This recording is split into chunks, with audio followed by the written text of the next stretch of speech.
While we have you in the neighborhood, make sure to ask a parent or guardian if you can hit that like and subscribe button so you'll know about all the fun geeky stories from GeekyJr. as they come out. Sesame Street's The Monsters' Picnic, A Little Golden Book by Liza Alexander, illustrated by Joe Ewers, with voices and narration by SpeekyGeeky and GeekyJr's Mr. Geeky. It was that time of year again, time for the Monsters' Picnic.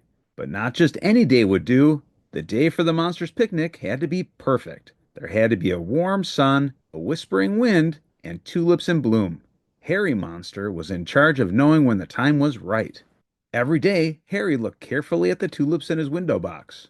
One morning, he had a hunch that the next day the tulips would bloom. "There's no time to waste," thought Harry. "Today, there's a warm sun and whispering wind. Tomorrow might be the perfect day for the picnic." Harry ran out to Sesame Street to spread the word. Monsters all over Sesame Street dropped everything to get ready.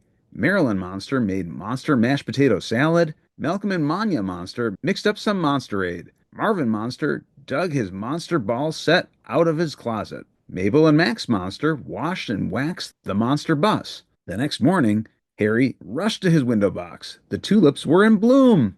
Harry dashed outside. The warm sun was shining. He lifted his thumb to the breeze and felt it tickle his fur. "The whispering wind!" yelled Harry joyfully. "Today is the day!" "Aroog!" He honked his special horn, and the monsters piled into their bus and were off. After a long drive out into the country, the monster bus screeched to a stop. A path led up a hill to a glade bright with tulips for the monsters' picnic. Monsters tumbled out of the bus and scrambled up the hill. "Aroog!" Harry honked his horn and announced, "Let the monster games begin!" The monsters played Monster in the Middle, Monster Steps, and Monster Tag. Some monsters played Monster Ball and Blind Monsters Buff. Other monsters sat in a shady spot and played sit-down games. "Aroog!" Harry honked his horn.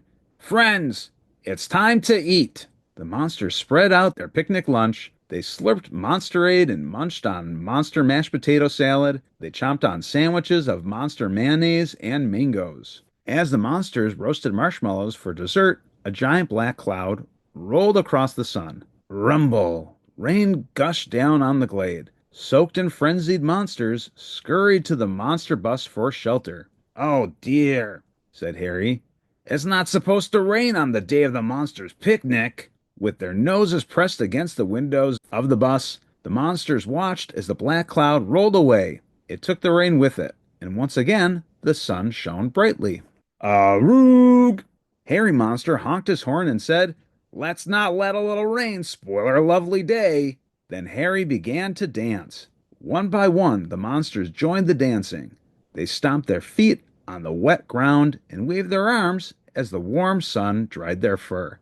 The monsters twirled and jumped and yodeled. "Yodelay-hee-hoo!" MARILYN Monster grabbed Harry's horn. "Aroog!" "Fellow monsters," she announced, "this has been the best picnic day ever. What do you say?" "Hip hip hooray!" yelled the monsters. "We have the warm sun, there's a whisper wind, and the tulips are in bloom," said MARILYN. "And next year, let's have a brief, refreshing rain shower, too." "Hear, hear!" the monsters cried. Then, as tulips waved in the whispering wind, everybody joined paws in a circle.